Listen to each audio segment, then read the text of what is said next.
ব্যাকরণিক শব্দশ্রেণী নির্ণয়ের ক্ষেত্রে দুরকম করে প্রশ্ন আসতে পারে।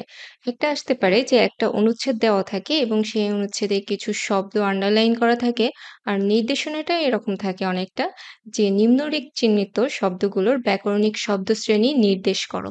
তখন যে শব্দগুলো নিচে আন্ডারলাইন করা থাকবে বা নিম্নরেখ করা থাকবে, ওই শব্দগুলো কোন শব্দশ্রেণীর অন্তর্ভুক্ত, বিশেষ্য নাকি বিশেষণ নাকি সর্বনাম, এইসব তোমাদের নির্ণয় করতে হবে এবং জাস্ট শব্দটা লিখে পাশে ওই বিশেষ্য অথবা সর্বনাম এভাবে লিখতে হবে। আবার অন্যরকম করেও প্রশ্ন আসতে পারে যে এরকমই একটা অনুচ্ছেদ থাকবে এবং সেই অনুচ্ছেদে কোনো শব্দ আন্ডারলাইন করা থাকবে না। বরং তোমাদেরকে বলবে যে এখান থেকে ৫ টি বিশেষণ নির্ণয় করো অথবা ৫ টি যোজক নির্ণয় করো। এখন ওই অনুচ্ছেদে কিন্তু অবশ্যই ৫ টির বেশিও থাকতে পারে। তুমি দেখলে যে এখানে ৬ টি বা ৭ টি বিশেষণ আছে। তখন কিন্তু সবগুলো উল্লেখ করার কোনো প্রয়োজন নেই। প্রশ্নে যদি উল্লেখ থাকে যে ৫ টি বিশেষণ নির্ণয় করো, তুমি খুঁজে, খুঁজে ৫ টি বিশেষণই উল্লেখ করে দেবে। তাহলেই ৫ নাম্বার পাওয়া যাবে। এখন আমরা দেখব যে খুব সহজেই কিভাবে এই যে কোনটি বিশেষ্য, কোনটি সর্বনাম, কোনটি যোজক, এগুলো বের করতে পারবো। এর জন্য তোমাদের একটা ছক মনে রাখতে হবে। এর মধ্যে হয়তো অনেকেরই বিশেষ্য, সর্বনাম বা আবেগ শব্দ সম্পর্কে কিছুটা ধারণা হয়েছে। না হলে প্রয়োজনীয় লিঙ্ক দেওয়া থাকবে নিচে, সেখান থেকে দেখে নিতে পারবে। তবে আজকেও যথাসম্ভব চেষ্টা করব ডিটেইলস আলোচনা করার। তবে সংক্ষেপে মনে রাখার জন্য একটা ছক তোমরা মনে রাখতে পারো, যেটা অনেকটা এরকম করে দেখানো যেতে পারে। যেখানে ৮ টি শব্দশ্রেণী আছে: বিশেষ্য, সর্বনাম, বিশেষণ, ক্রিয়া, ক্রিয়া বিশেষণ, যোজক, অনুসর্গ এবং আবেগ শব্দ।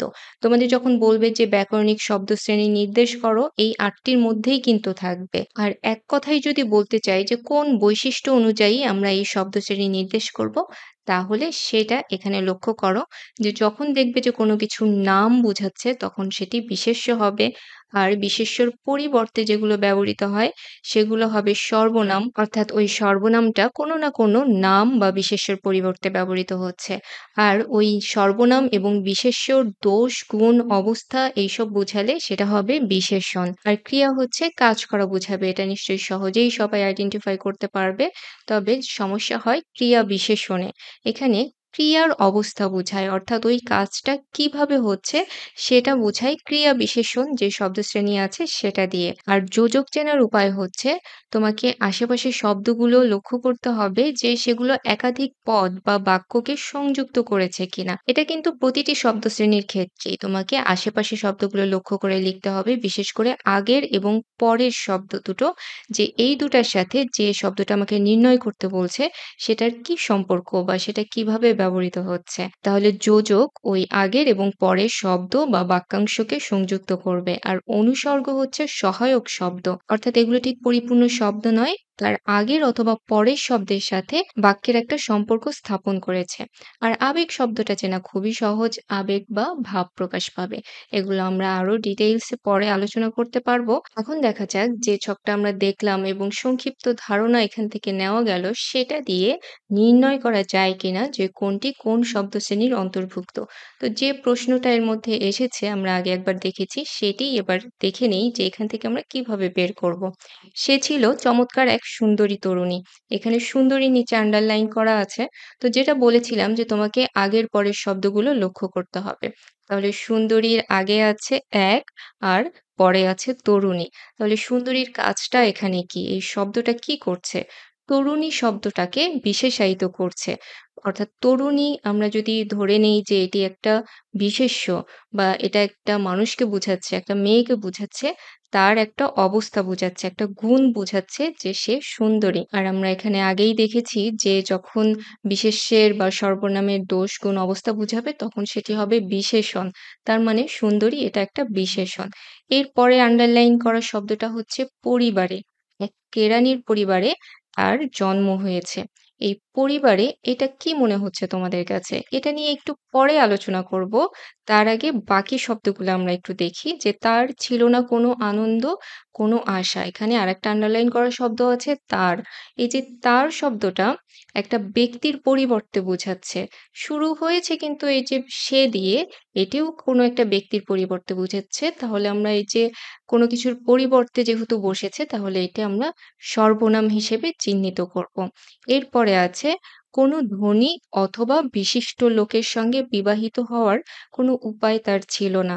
এই যে অথবা শব্দটা এটা কি করেছে? ধনী অথবা বিশিষ্ট লোক। এই যে আগের এবং পরের দুটো শব্দকে সংযুক্ত করেছে। একটা সম্পর্ক স্থাপন করেছে যে হয় ধনী অথবা বিশিষ্ট লোকের সাথে বিবাহিত হওয়ার কোনো উপায় ছিল না।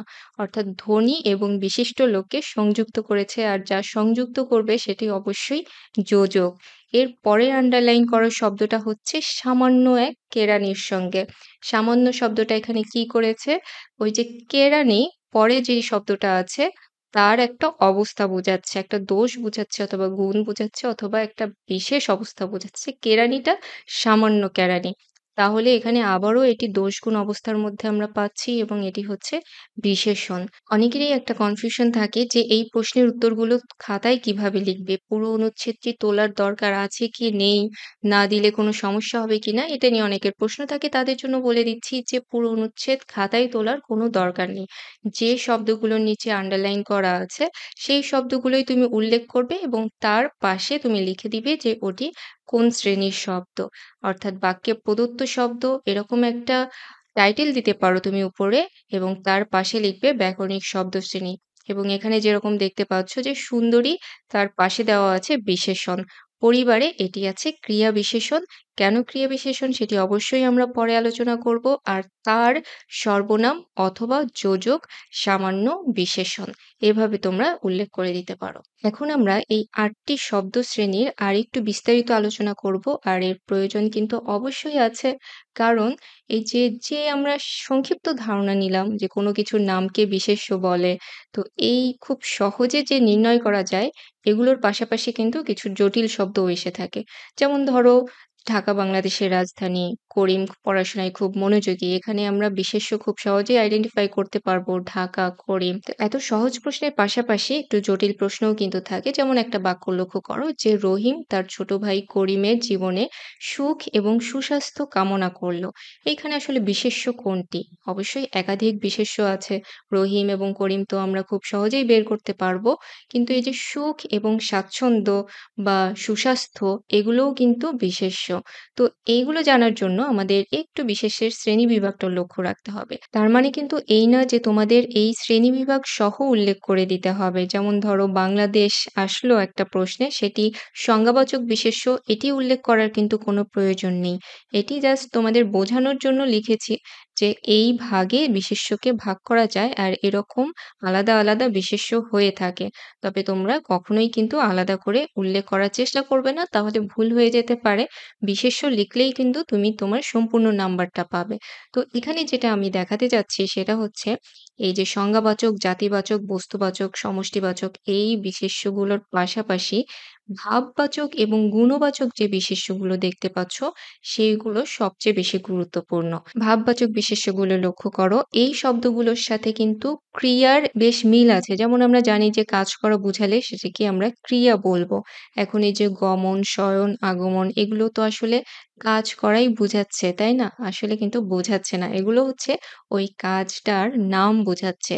যেমন কেউ কোথাও যাচ্ছে বা গমন করছে। এই যে সে কাজটা করছে, যাচ্ছে, এই কাজটার নাম হচ্ছে গমন। আবার কেউ খাচ্ছে, তো এই খাওয়াটার নাম হচ্ছে ভোজন। দেখার নাম হচ্ছে দর্শন, শোনার নাম হচ্ছে শ্রবণ। তো এই শব্দগুলো বাক্যে কিভাবে ব্যবহৃত হচ্ছে সেটা দেখে কিন্তু তোমাকে নির্ণয় করতে হবে। যেমন ধরো সে কথা বলছে, এখানে এই যে বলছে এইটা অবশ্যই ক্রিয়াপদ, কারণ সে কাজ করছে। কিন্তু একই শব্দ যদি আমি এভাবে ব্যবহার করি যে মিথ্যা বলা উচিত নয়, তাহলে এই যে বলা সেটা কিন্তু আর কোনো কাজ কেউ করছে না। এই কাজটার নাম যে বলা এবং সেটা উচিত নয় সেটাই বোঝানো হচ্ছে। অর্থাৎ এইখানে বলাটা কাজের নাম বা একটা বিশেষ্য হিসেবে এই বাক্যে ব্যবহৃত হয়েছে। আবার সে আমার কাছে পানি চাইলো বা একটা কলম চাইলো। এই যে চাওয়া, সে চাইছে, একটা কাজ করছে, এটা হচ্ছে ক্রিয়া। কিন্তু সকলের সব চাওয়া পূরণ হয় না। এইখানে কিন্তু চাওয়াটা বিশেষ্য। কারণ এখানে কেউ চাইছে না বা কেউ কোনো কাজ করছে না। এখানে চাওয়াটা ব্যবহৃত হচ্ছে বিশেষ্য হিসেবে বা ওই যে চাওয়া যে কাজটা সেই কাজটার নাম হিসেবে। কাজেই তুমি কাজ দেখলেই যে ঝট করে সেটি ক্রিয়া লিখবে সেটি যেন না হয়ে যায়। আগে চিন্তা করবে যে এই কাজটা এখানে আসলে কোন অর্থে ব্যবহৃত হচ্ছে বা বাক্যে কি সম্পর্কে এই শব্দটি ব্যবহৃত হচ্ছে। তো সেরকম গুণবাচক বিশেষ্যগুলো লক্ষ্য রাখবে। এইখানে যত শব্দ আছে এগুলো অবশ্যই মনে রাখবে। এই গুণবাচক বিশেষ্য কিন্তু বিশেষণের নাম। যেমন পানি তরল, এখানে তরলটা হচ্ছে পানির অবস্থা আর এই অবস্থাটার নাম হচ্ছে তারল্য। তিক্ত একটা অবস্থা বা একটা গুণ বা দোষ, সেই তিক্তর নামটা হচ্ছে তিক্ততা। মধুরের নামটা হচ্ছে মধুরতা। তরুণ, ছেলেটি বেশ তরুণ। এখানে এই যে তরুণ, এই বিশেষণের একটা নাম আছে সেটা হচ্ছে তারুণ্য। আবার ওই যে সুন্দরী, আমরা একটা শব্দ দেখেছি যে সে ছিল চমৎকার সুন্দরী এক তরুণী। তো এই যে সুন্দরী, যে এই বিশেষণটার নাম আছে সৌন্দর্য। এরকম সকল বিশেষণেরই একটা নাম আছে। কাজেই এখানেও কিন্তু বিশেষণের সাথে একটা কনফিউশন লেগে যায় যে এটা বিশেষণ হবে নাকি গুণবাচক বিশেষ্য হবে। তো তোমাকে তখন চিন্তা করতে হবে যে এই শব্দটা কি ওই বাক্যে নির্দিষ্ট কারো দোষ গুণ অবস্থা বোঝাচ্ছে কিনা। যদি না বুঝায়, যদি সেটার নাম হিসেবে ব্যবহৃত হয়, তখন সেটি বিশেষ্য হবে। তো সর্বনামেরও কিন্তু এরকম কয়েক রকম সর্বনাম হতে পারে। যেমন আমি, তুমি, সে, তারা, তাদের, এগুলো হচ্ছে নামের পরিবর্তে ব্যবহৃত হয়। আর এগুলো দেখলে আমরা খুব সহজেই বুঝতে পারি যে এগুলো হচ্ছে সর্বনাম। কেননা এগুলো বিশেষ্যের পরিবর্তে ব্যবহৃত হচ্ছে। তো এর বাইরে কিছু ব্যতিক্রমধর্মী সর্বনাম আছে, যেগুলো দেখে সহজে বোঝার উপায় নেই। যেমন ধরো এখানে দেখো যে অন্য, অপর, পর, এগুলো এক শ্রেণীর সর্বনাম। যদিও এখানে লেখা আছে অণ্যাদিবাচক সর্বনাম, এটা তোমাদের মনে রাখার কোনো দরকার নেই। মনে রাখতে পারো যদি তোমরা সর্বনামের শ্রেণী বিভাগ পড়ো, তখন কিন্তু আবার এই শব্দগুলো লাগবে। তো যাই হোক, যেটা বলতে চাচ্ছি যে এই যে ব্যতিক্রমধর্মী কিছু সর্বনাম আছে, যেমন প্রশ্নবাচক সর্বনাম আছে বা পারস্পরিক সর্বনাম আছে, এই শব্দগুলো তোমরা একটু মনে রাখার চেষ্টা করবে। কারণ এগুলা দেখলে কিন্তু আমরা খুব সহজে মনে করতে পারবো না যে এগুলো কি আসলে কোনো কিছুর পরিবর্তে ব্যবহৃত হচ্ছে কিনা। অবশ্যই হচ্ছে, সেটি তোমাকে বেশ চিন্তা করে বের করতে হবে। আর তুমি যদি এগুলো মনে রাখো, অন্য, অপর, সবাই, পরস্পর, নিজে, নিজে, এগুলোও কিন্তু সর্বনাম। তাহলে তুমি খুব সহজেই এই শব্দগুলো যদি আসে তাহলে তোমাকে অত বেশি চিন্তা করে সময় নষ্ট করতে হবে না। এরপরে দেখা যাক বিশেষণে কি আছে। বিশেষণ চেনার উপায় হচ্ছে সেটি অবশ্যই কোনো একটা বিশেষ্যর আশেপাশে বসবে। সাধারণত বিশেষ্যের আগে বসে। অর্থাৎ কোনো কিছুর নাম যে বুঝায় সেই বিশেষ্যর আগে বিশেষণটা বসে সাধারণত। এর বাইরেও হতে পারে যে ওই বাক্যে একটা বিশেষ্য আছে এবং সেই বিশেষ্যকে বিশেষায়িত করবে বিশেষণ। অর্থাৎ বিশেষ্যটা কেমন, তার অবস্থা বুঝাবে, অর্থাৎ তার কোনো একটা দোষ বুঝাবে অথবা গুণ বুঝাবে অথবা পরিমাণ বুঝাবে। তো যথারীতি অনেক রকমের বিশেষণও আছে, সেটিও তোমরা দেখে নিতে পারো। যেমন সবুজ মাঠ, দক্ষ কারিগর, তাজা মাছ, এগুলো বিভিন্ন রকমের বিশেষণ। সবুজ, কালো, মেধাবী, বৃদ্ধ, তাজা, ৭, লাখ, এগুলো কিন্তু সংখ্যাবাচক বিশেষণ। অনেক সময় সংখ্যাবাচক শব্দ এসে থাকে পরীক্ষায়। তো সংখ্যা থাকলেই সেটি তোমাকে লিখতে হবে যে বিশেষণ, কারণ সংখ্যাটা অবশ্যই পরিমাণ বোঝায় বা সংখ্যা বোঝায়। আর ক্রমবাচক বিশেষণ হতে পারে, যেমন ঠিক সরাসরি সংখ্যা না, যেমন ১, ২ বা এরকম না। ১ম, ২য়, তৃতীয় এই শব্দগুলো যদি থাকে সেগুলোও কিন্তু বিশেষণ হবে। আবার উপাদান যদি বোঝায় যে কি দিয়ে তৈরি হয়েছে, সেটিও কিন্তু বিশেষণ হবে। বেলে মাটি, পাথুরে মাটি, এই যে বেলে, পাথুরে, এগুলো আসলে বালু বা পাথরের উপাদান বোঝাচ্ছে। আর খুব ভালো করে লক্ষ্য করো যে প্রশ্নবাচক বিশেষণ আছে, যেমন লোকটি কেমন। আমরা কিন্তু সর্বনামেও দেখেছি যে প্রশ্নবাচক সর্বনাম আছে। প্রশ্নবাচক সর্বনাম হচ্ছে কে, কি, কিসে, এগুলো। কিন্তু যদি অবস্থাবাচক প্রশ্ন বোঝায়, যেমন কেমন অথবা কিভাবে, সেগুলো কিন্তু বিশেষণ। এগুলো প্রশ্নবাচক বিশেষণ। এবং অবশ্যই তোমাকে প্রশ্নবাচক শব্দটা উল্লেখ করার কোনো প্রয়োজন নেই, শুধু বিশেষণ লিখবে। তো এখন আমরা দেখি যে একটা অনুচ্ছেদ দেখেছিলাম যেখানে আমাদের ৫ টা বিশেষণ নির্ণয় করতে বলেছিল। সেই অনুচ্ছেদটা একটু দেখে নিই যে এখান থেকে আমরা ৫ টা বিশেষণ খুঁজে পাই কিনা। আজ সাদা মেঘে আকাশ ছেয়ে গেছে। এখানে খুব ভালো করে লক্ষ্য করো যে কোন শব্দটা কোনো একটা বিশেষ্যকে বিশেষায়িত করেছে বা তার অবস্থা বোঝাচ্ছে।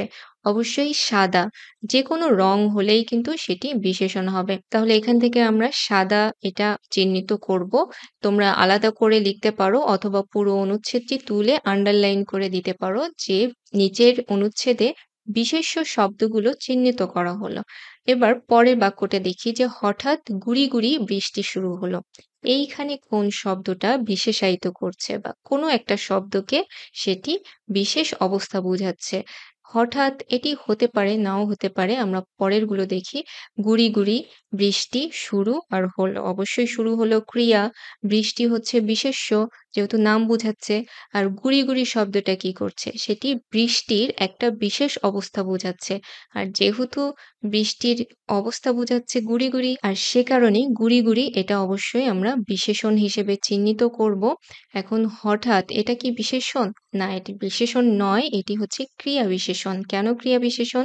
সেটি আমরা ক্রিয়া বিশেষণের আলোচনায় জানব। পরের বাক্যটা হচ্ছে তালহা ভাঙা ছাতা দিয়ে বৃষ্টি ঠেকানোর বৃথা চেষ্টা করছিল। এখানে বিশেষণ হচ্ছে ভাঙা, যেহেতু এটি ছাতার একটা অবস্থা বোঝাচ্ছে। তার বেখেয়ালি মন হালকা বৃষ্টি আর মৃদু হাওয়ায় অস্থির হয়ে উঠল। এখানে কিন্তু ৪ টি বিশেষণ আছে। বেখেয়ালি, হালকা, মৃদু আর অস্থির। তো মোট বিশেষণ এখানে আমি দেখতে পাচ্ছি ৭ টা। তো তোমাকে কিন্তু ৭ টা দেওয়ার কোনো প্রয়োজন নেই। তুমি ৫ টি উল্লেখ করলেই হয়ে যাবে। এবার দেখা যাক ক্রিয়াপদ আমরা কিভাবে চিহ্নিত করব। ছকে এর মধ্যে আমরা দেখেছি যে কাজ করা বোঝালে সেটি আমরা ক্রিয়াপদ চিহ্নিত করব এবং যেটি লক্ষ্য রাখতে হবে যে সেটি কাজের নাম না হয়ে যায়, তাহলে কিন্তু অবশ্যই বিশেষ্য হবে। তো ক্রিয়াপদ নিয়ে সাধারণত খুব একটা ঝামেলা হয় না এবং এটা সহজেই চিহ্নিত করা যেতে পারে। যেমন তোমরা উদাহরণগুলো দেখে নাও যে বাবা ভাত খাচ্ছেন, শফিক সারাদিন টিভি দেখে। এখানে খাচ্ছেন, দেখে এগুলো হচ্ছে ক্রিয়াপদ।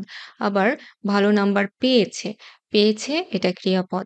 পরের বাক্যটা দেখো, শামীম কলেজে পৌঁছে বন্ধুদের খুঁজে বের করলো। এখানে কিন্তু একাধিক ক্রিয়াপদ আছে। পৌঁছে এটা হচ্ছে অসমাপিকা ক্রিয়া, আবার খুঁজে বের করলো এটি হচ্ছে যৌগিক ক্রিয়া। তো অনেক সময় প্রশ্ন আসে, অন্তত একবার এরকম এসেছিল যে এই অনুচ্ছেদ থেকে যৌগিক ক্রিয়া খুঁজে বের করো। যৌগিক ক্রিয়া হচ্ছে আমরা পরপর ২ টা ক্রিয়া মিলে যে একটা কথা বলে থাকি, যে সে হঠাৎ করে কথাটা বলে ফেলল। এই যে বলে ফেলল, এই বাক্যটিকে কিন্তু বলল এভাবেও প্রকাশ করা যেত। কিন্তু একটু আমরা জোর দেওয়ার জন্য বা বিশেষ অর্থ প্রকাশ করার জন্য আমরা প্রায়ই ২ টি বা ৩ টি ক্রিয়াপদ একসাথে ব্যবহার করি। যেমন বলে ফেলি, করে ফেলো বা দিয়ে দিলাম বা সে এটা নিয়ে নিল। এই যে ২ টি ক্রিয়াপদ আমরা পাশাপাশি বসিয়ে একটা ক্রিয়াই আসলে প্রকাশ করি। এগুলোই হচ্ছে যৌগিক ক্রিয়া। জাস্ট এটা মনে রাখলেই হবে ক্রিয়াপদের ক্ষেত্রে যে যদি এরকম আসে যে যৌগিক ক্রিয়া নির্ণয় করো, তাহলে তোমাদের চিন্তা করতে হবে যে পাশাপাশি ২ টি ক্রিয়াপদ মিলে আসলে একটি ক্রিয়া হিসেবে সেটি ব্যবহৃত হয়েছে। বাকিগুলো লক্ষ্য করো, এগুলোও খুব সহজ ক্রিয়া। বসলে, শুরু হলো, লিখছে, উঠছে, আসে, থামলো, কাঁদছে। আবার বাবা আমাকে বইটি কিনে দিয়েছেন। এই যে কিনে দিয়েছেন এটিও কিন্তু একটি যৌগিক ক্রিয়া। আবার সে তার মাকে চিঠি লিখছে, এখানে লিখছেটা ক্রিয়া। তাহলে ক্রিয়া কিন্তু আসলে খুব বেশি জটিল কিছু নয়। শুধু তোমাদের মনে রাখতে হবে এটা যেন কোনো ক্রিয়ার নাম না হয়ে যায়।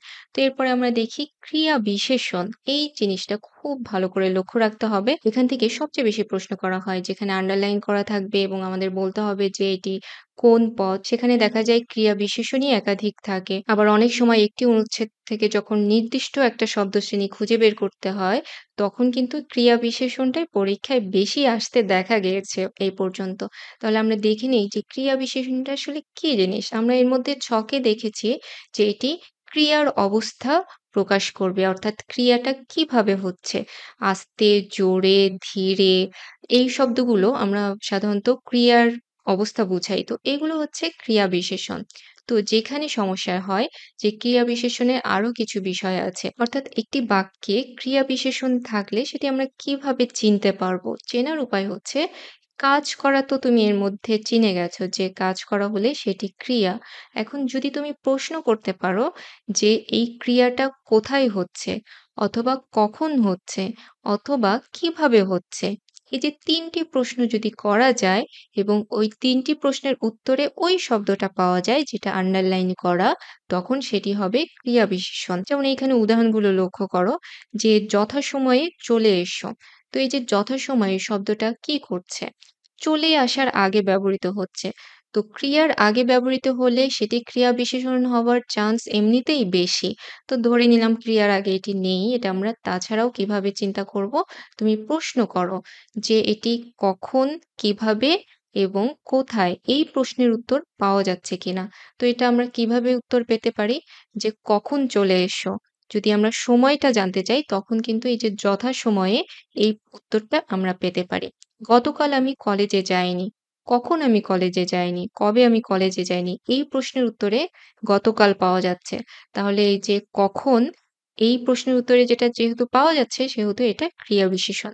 বাবা বিকেলে হাঁটতে বের হবেন। কখন হাঁটতে বের হবেন? বিকেলে হাঁটতে বের হবেন। তাহলে আমাদের ৩ টা প্রশ্ন কিন্তু মনে রাখতে হবে। কখন, কোথায় এবং কিভাবে। যেমন পরের শব্দগুলো তুমি যদি প্রশ্ন করো তাহলে দেখবে যে কোথায় এর উত্তরে পাওয়া যাবে। তাকে কোথাও খুঁজে পাওয়া যাচ্ছে না। কোথায় খুঁজে পাওয়া যাচ্ছে না? কোথাও খুঁজে পাওয়া যাচ্ছে না। আমার বড় ভাই ঢাকায় থাকেন। এই বাক্যটা খুব ভালো করে মনে রাখতে হবে যে ঢাকা বাংলাদেশের রাজধানী। এখানে ঢাকা হচ্ছে বিশেষ্য। যেহেতু এটা একটা স্থানের নাম বোঝাচ্ছে। কিন্তু আমার বড় ভাই ঢাকায় থাকেন। এটিও কিন্তু জায়গায় বোঝাচ্ছে। কিন্তু এখানে কিন্তু এটি বিশেষ্য হবে না। কারণ এটি কোথায় এটার উত্তরে পাওয়া যাচ্ছে। কোথায় থাকেন? ঢাকায় থাকেন। তো একেবারে শুরুতে আমরা যে একটা অনুচ্ছেদ দেখেছিলাম যেখানে বলা ছিল যে এক কেরানির পরিবারে তার জন্ম হয়েছে। এখানে পরিবারে এটা কোন শ্রেণীর শব্দ? পরিবার যদিও একটা নাম হিসেবে আমরা মনে করতে পারি, কিন্তু যখন এটা জায়গা বোঝাচ্ছে আর ওই জায়গায় ক্রিয়াটা সংঘটিত হয়েছে, সেহেতু সেটি তখন ক্রিয়া বিশেষণ হবে। তার জন্ম হয়েছে কেরানির পরিবারে। জন্ম কোথায় হয়েছে? পরিবারে হয়েছে। বড় ভাই কোথায় থাকেন? ঢাকায় থাকেন। তাহলে কোথায় এটার উত্তরে পাওয়া গেলে সেটি কিন্তু ক্রিয়া বিশেষণ হবে। কলমটি ওখানে পাওয়া যেতে পারে। কোথায় পাওয়া যেতে পারে? ওখানে পাওয়া যেতে পারে। তাহলে আমরা কি দেখলাম? যে কোথায় আর কখন এই দুটোর উত্তরে পাশাপাশি পরে যেগুলো আছে সেটি হচ্ছে কিভাবে এটার উত্তরে পাওয়া যাবে। যেমন ছেলেটি জোরে চিৎকার করে উঠল। কিভাবে চিৎকার করে উঠল? জোরে। সূর্য ধীরে, ধীরে ডুবছে। কিভাবে ডুবছে? ধীরে, ধীরে। মেয়েটি গুনগুনিয়ে গান গাইছে। কিভাবে গান গাইছে? গুনগুনিয়ে গান গাইছে। তাহলে আমরা কাজকে যে কাজটা করা হচ্ছে ওই বাক্যে সেই কাজটি দিয়ে আমরা প্রশ্ন করব। কখন, কোথায়, কিভাবে? এই ৩ টি প্রশ্ন যদি করা যায় আর তার উত্তরে যদি কিছু পাওয়া যায় ওই বাক্যে সেটি হবে ক্রিয়া বিশেষণ। আশা করি সবাই মনে রাখবে। খুবই গুরুত্বপূর্ণ। কারণ এই যে বিশেষ্যর সাথে ক্রিয়া বিশেষণের কিন্তু একটা গন্ডগোলের সম্ভাবনা থাকে। কাজেই মনে রাখতে হবে কখন, কিভাবে এবং কোথায়। পাশাপাশি আরেকটা জিনিস মনে রাখতে পারো যে না বোধক যে শব্দগুলো আছে সেগুলোও কিন্তু ক্রিয়া বিশেষণ হয়ে থাকে। এখান থেকে অনেক সময় প্রশ্ন এসে থাকে। যেমন দেখো, আমি এখন খাবো না। খাবো না এটা খাওয়াটার অবস্থা বোঝাচ্ছে। আবার চায়ে চিনি হয়নি, হয়নি এখানেও নেই এটা ক্রিয়া বিশেষণ। এ কথা আমার জানা নেই। এই যে নেই, নয়, নাই বা নেই এগুলো সবই কিন্তু আসলে ক্রিয়া বিশেষণ। এটা মনে রাখতে হবে যে না বোধক কিছু বোঝালে সেটি হবে ক্রিয়া বিশেষণ। যোজক হচ্ছে যুক্ত করবে। আমরা আগে দেখেছি ছকে যে আশেপাশের শব্দ দুটোকে বা বাক্যাংশকে সংযুক্ত করবে। যেমন ও এবং আর এগুলো খুবই কমন যোজক। তো এগুলোর পাশাপাশি আরো কিছু শব্দ আছে তবু, অথচ, না হয়, নতুবা, সেহেতু বা যেখানে কারণ বুঝাবে কারণ এগুলোও কিন্তু যোজক হিসেবে ব্যবহৃত হয় বাক্যে। তো তোমাকে আগে লক্ষ্য করতে হবে যে তার আশেপাশে কোন শব্দ আছে এবং সেই শব্দগুলোকে এটি যুক্ত করেছে কিনা। যেমন দোকানে যাও এবং চাল কিনে আনো। এই যে এখানে এবং এটি কি করেছে? দোকানে যাও এবং চাল কিনে আনো। দোকানে যাও, চাল কিনে আনো এই দুটো বাক্যাংশকে যুক্ত করেছে। এটি কিন্তু শব্দকে যুক্ত করেনি। পুরো একটা বাক্য, ছোট, ছোট বাক্যকে যুক্ত করেছে। রিতা আর রিনা ২ বোন। এখানে আবার ২ টা শব্দকে যুক্ত করেছে। আর তোমার জীবনে সুখ ও সফলতা আসুক। সুখ আর সফলতাকে যুক্ত করেছে ও এই শব্দটি। লাল বা নীল কলমটা আনো। লাল অথবা নীল যেকোনো একটা বোঝাচ্ছে। অর্থাৎ এই দুটো শব্দকেও কিন্তু যুক্ত করেছে বা এত খুঁজলাম অথচ কোথাও তাকে পেলাম না। এখানেও একটা বিষয় আছে যে অথচ এত খুঁজলাম এটা একটা ছোট বাক্য আর কোথাও তাকে খুঁজে পেলাম না এটা আরেকটা ছোট বাক্য। এই দুটোকে যুক্ত করেছে অথচ। তাকে আসতে বললাম তবু এলো না। এখানেও কিন্তু ২ টা বাক্যাংশকে যুক্ত করেছে তবু। যোজক নির্ণয়ের ক্ষেত্রে তোমাকে যেটা চিন্তা করতে হবে যে এই শব্দটা উঠিয়ে দিলে এটা কি আলাদা ছোট, ছোট দুটো বাক্য হচ্ছে কিনা? যদি হয়ে যায় তাহলে অবশ্যই সেটি যোজক। আবার বাক্য নাও হতে পারে, ২ টা আলাদা শব্দও হতে পারে কিন্তু। তখন তোমাকে চিন্তা করতে হবে যে এই ২ টা শব্দকে সে যুক্ত করেছে কিনা? তখনও সেটি অবশ্যই যোজক। তো অনুসর্গের ক্ষেত্রে আবার একটু সমস্যা হয়ে যায় যে কোনগুলো অনুসর্গ সেগুলো আমরা খুঁজে বের করতে পারি না। তাদের ক্ষেত্রে সহজ উপায় হচ্ছে কিছু অনুসর্গ আছে যেগুলো মনে রাখা যে এই শ্রেণীর শব্দগুলো হচ্ছে অনুসর্গ। যেমন দেখো আগে, উপরে, কর্তৃক, কাছে, কারণে, ছাড়া, জন্য, তরে, থেকে, দ্বারা, দিয়ে, দিকে, ধরে, নাগাদ পর্যন্ত এগুলো হচ্ছে অনুসর্গ। এখন এইগুলো কেন অনুসর্গ? কারণ হচ্ছে এগুলো কোনো পূর্ণাঙ্গ শব্দ নয়। এগুলো আলাদা করে কোনো অর্থ তেমন প্রকাশ পায় না। যেমন ধরো আগে আর উপরে। আগে তুমি যাও, তারপরে আমি যাব। তো শুধু আগে এটি কিন্তু কোনো পরিপূর্ণ শব্দ নয়। আগেটা তখনই অর্থ প্রকাশ করবে যে আগে তুমি যাও। তার মানে আগে কাউকে যেতে বলা হচ্ছে, তারপরে আমি যাব। এখানে কিন্তু তারপরে ক্রিয়া বিশেষণ। কারণ কখন আমি যাব, তারপরে আমি যাব। আর আগে এইটি হচ্ছে অনুসর্গ। কারণ সেটি পরিপূর্ণ কোনো শব্দ নয়। এটি একটি সহায়ক শব্দ। আর এটা এই যে তুমি যাও এই অংশটার সাথে বাকি শব্দগুলোর সম্পর্ক নির্ণয় করেছে। উপরে, টেবিলের উপরে কলমটি আছে। এখানে টেবিলের পরে উপরে বসে কলমটি যে কোথায় আছে সেটি একটা ব্যাখ্যা করার চেষ্টা করা হয়েছে। আর উপরে, শুধু উপরে কোনো পরিপূর্ণ শব্দ নয়। এটি অবশ্যই কোনো না কোনো বিশেষ্যের সাথে বসে এবং তখন ওই বিশেষ্যের সাথে বাকি কোনো একটা শব্দের সম্পর্ক তৈরি করে। সেরকম কাছে, কারণে, ছাড়া, তোমাকে ছাড়া আমি সেখানে যাব না। তো এই যে তোমাকে সাথে আমি সেখানে যাব না, এটার আসলে কি সম্পর্ক সেটি বোঝাচ্ছে। তো এরপরেও যদি কারো কাছে জটিল মনে হতে পারে তাহলে এই শব্দগুলো মনে রাখতে পারো। সাধারণত এর বাইরে কোনো অনুসর্গ থাকে না। তো সবার শেষে আছে আবেগ শব্দ। তো আবেগ শব্দ কিন্তু মনে রাখা খুবই সহজ। যেখানে আবেগ বোঝায়, মনের আবেগ বোঝাবে। এর মধ্যে কিছু শব্দ তোমরা দেখলেই বুঝতে পারবে। যেমন ছি, ছি, কি যন্ত্রণা বা বেশ, ধুর এগুলো হচ্ছে আবেগ শব্দ যেগুলো সাধারণত মনের আবেগ প্রকাশ পায়। দুঃখ, বিরক্তি, যন্ত্রণা, উচ্ছ্বাস, উৎসাহ, ভয় এইসব প্রকাশ পায়। তবে আবেগ শব্দ চেনার আরো একটা সহজ উপায় হচ্ছে আবেগ চিহ্ন। এই চিহ্নটা যখনই কোনো শব্দের সাথে থাকবে অবশ্যই সেটি আবেগ শব্দ হবে। তবে এই চিহ্ন না থাকলেও কিন্তু সেটি আবেগ শব্দ হতে পারে। এবারে তোমাদের জন্য ছোট্ট একটা টেস্ট আছে। ৩ টা বাক্য বলবো এবং ৩ টা শব্দ চিহ্নিত করা থাকবে। এই শব্দগুলো কোন শব্দশ্রেণী সেটি তোমরা কমেন্টে লিখে জানাবে। ১ম বাক্যটা হচ্ছে দুঃখ বিনা সুখ লাভ হয় কি মোহিতে। এখানে বিনা এটি কোন শ্রেণীর শব্দ? আপন ভালো সবাই চায়। ভালো এটা কি ধরনের শব্দ? আর তিনি হো, হো করে হেসে উঠলেন। এই যে বিনা, ভালো আর হো, হো এই ৩ টা শব্দ কোন শব্দশ্রেণীর অন্তর্ভুক্ত সেটা তোমরা আমাকে জানাতে পারো। আজকে এ পর্যন্তই। সবার প্রতি শুভকামনা। ধন্যবাদ।